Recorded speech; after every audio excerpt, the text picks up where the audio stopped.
Tkompli l-kritika mill-korpi kostitwiti għal attakki kontinwi ta' Roberta Bela fuq il-ġudikatura, attakki li qed ikunu meqjusa ta' ħsara kbira fuq l-istituzzjonijiet ta' pajjiżna li qed jagħmlu xogħolhom. Lid-darba ħarġu jikkritikaw lill-Prim Ministru kemm il-UHM Voice of the Workers u anke l-Assoċjazzjoni tat-Tobba li tnejn kienu mistiedna waqt programm speċjali fuq Net Television. Wara l-aħħar żviluppi brabta mal-inkjesta maġisterjali tal-Vices, il-kamp eżekuttiv tal-UHM Voice of the Workers Josef Vella għalli Roberta Bela ma jistax fil jgħid li għandna nħallu l-istituzzjonijiet jaħdmu u għax l-istituzzjonijiet jieħdu deċiżjoni kontra l-gvern tiegħu jażel jattakkom. Iktar milli hu kap ta' partit, tajjeb mexxej ta' partit, huwa il-Prim Ministru ta' Nazzjon.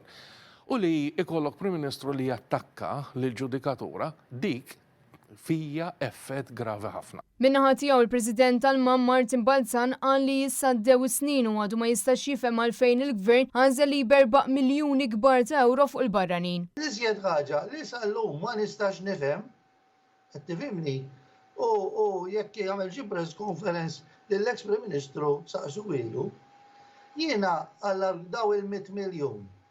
Għalfejn ta' jomlu. Chris Simmamo għal Net News.